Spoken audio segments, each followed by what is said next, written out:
Menjaga daya tahan tubuh merupakan hal penting yang harus dilakukan setiap orang.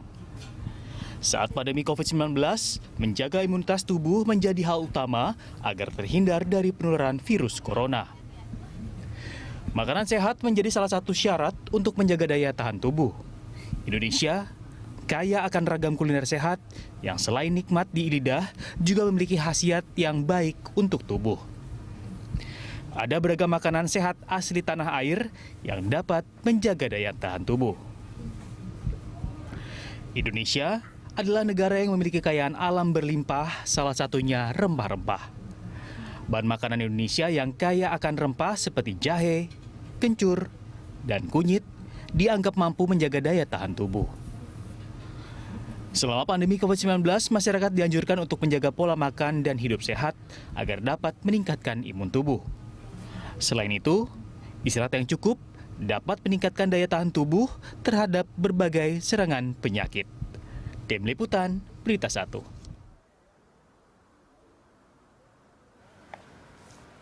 Ya, pemirsa, saatnya kita ke segmen dialog. Di Berita Show kali ini akan membahas sehat dengan makanan Indonesia. Di tengah pandemi, menjaga imunitas tubuh menjadi hal utama agar terhindar dari penularan virus corona. Makanan sehat menjadi salah satu cara untuk menjaga daya tahan tubuh. Untuk membahasnya, sudah terhubung melalui aplikasi Zoom, Ketua Umum Perhimpunan Pakar Gizi dan Pangan Indonesia, Prof. Dr. Insinyur Hardin Syah, MS. Selamat siang, Prof. Hardin. Selamat siang, Syakti, gimana kabar? Kabar baik, Prof. Sehat selalu. Semoga Prof. Hardin juga sehat selalu begitu ya. Alhamdulillah baik. Iya, Prof. Kalau kita membahas terkait imunitas, masyarakat Indonesia sempat dihebohkan sampai harga jahe, serai, dan lain-lain, dan teman-teman ini menjadi begitu mahal.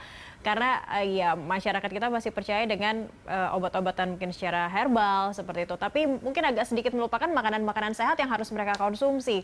Kalau Anda sendiri melihat seperti apa kebiasaan masyarakat kita khususnya di masa pandemi ini mengonsumsi makanan-makanan sehat dan bergizi seperti itu, Prof? Ya, sebenarnya basicnya di nenek moyang kita, di turun-temurun itu ada gitu ya, hal-hal yang bisa meningkatkan imunitas tubuh kita, baik berupa makanan, minuman, juga berbagai bumbu-bumbuan yang juga bahan bumbu tadi juga bisa digunakan ke makanan, bisa dibuat ke minuman. Dan saya melihat memang ada peningkatan kesadaran masyarakat kelihatannya dari beberapa survei online, bahwa masyarakat kita sekarang cenderung lebih memperhatikan gaya hidup sehatnya, tidak hanya semakin banyak menambah sering mencuci tangan, tapi juga meningkat makan sayur, makan buah, kemudian juga mengkonsumsi aneka rempah yang mereka yakini dari turun-temurun itu bermanfaat begitu. Oke, artinya memang Prof. Hardin pun mungkin dari teman-teman dari ahli gizi atau kedokteran gizi begitu melihat masyarakat kita di saat pandemi ini justru lebih sadar begitu ya mengkonsumsi makanan sehat ya, Prof ya. Ada tidak sih sebenarnya mindset yang salah dari masyarakat menilai makanan yang bergizi itu artinya makanan yang mungkin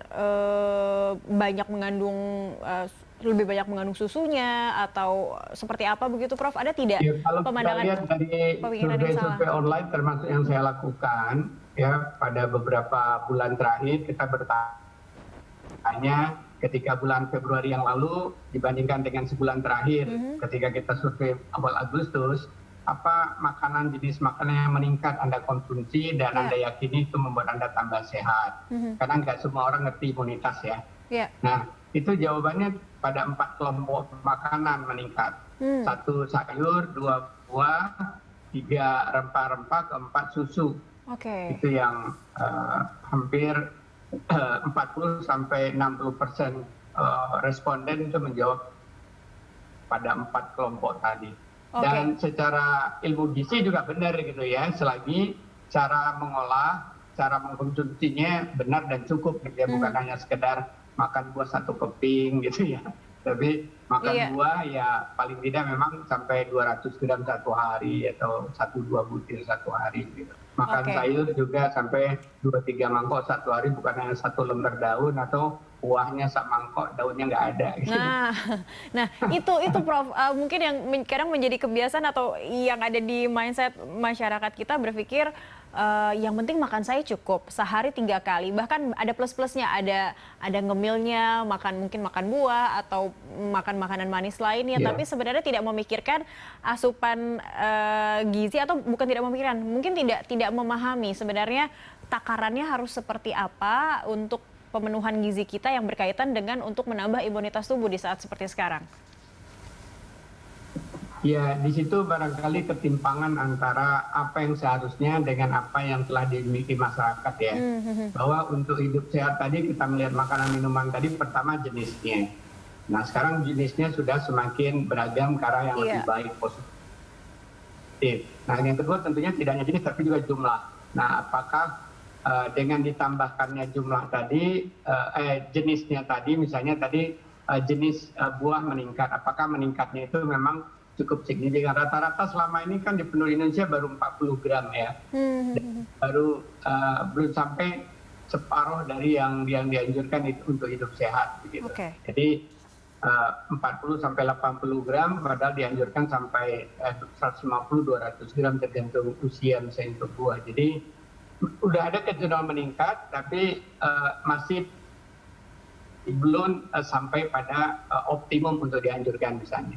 Oke, sudah meningkat tapi belum optimum. Nah, itu artinya masyarakat kita juga perlu semakin diberi informasi dan disosialisasikan atau bahkan diinternalisasi begitu mungkin ya Prof ya. Ya, Kalau makan tuh tidak hanya porsi, tapi ini loh apa saja yang harus dikonsumsi ya. Ya sebenarnya COVID ini udah mendidik masyarakat. Hanya ada faktor kedua yang kadang-kadang memang ini jadi kendala utama, yaitu daya beli.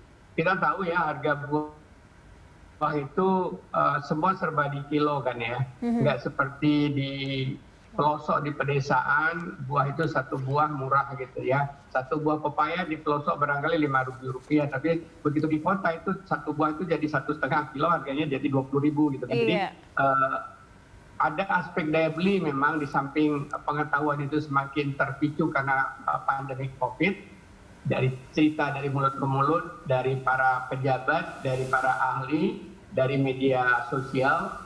Tapi faktor kedua ini juga, dan kita tahu bahwa selama pandemi ini kan juga ada penurunan daya beli ya. Nah ini kan jadi harus sama-sama diselesaikan masalahnya. Pengetahuan tambah bagus, daya beli juga. Kalaupun daya beli ini agak seret, bagaimana memanage keuangan keluarga ya? Karena kita tahu juga belanja rokok itu cukup tinggi kan, sampai 12% dari pengeluaran keluarga. Enggak, pengeluaran rokoknya diturunkan, kemudian dibelanjakan lebih banyak ke buah, misalnya buat keluarga yang ada 2-3 orang merokok di dalamnya misalnya. Jadi financial management di dalam family juga jadi penting ya, manajemen sumber daya di dalam keluarga. Oke, baik. Ternyata berkaitan sambil dengan menunggu pendapatannya membaik. Oke, ternyata gizi keluarga ini juga sangat berkaitan erat dengan bagaimana di keluarga ini mengatur keuangan mereka untuk membeli bahan-bahan atau pangan-pangan yang bergizi, begitu ya Prof ya. Baik, Prof Hadin, kita akan jeda sejenak, kita akan lanjutkan di segmen berikutnya, tetaplah bersama kami di Lunch Talk.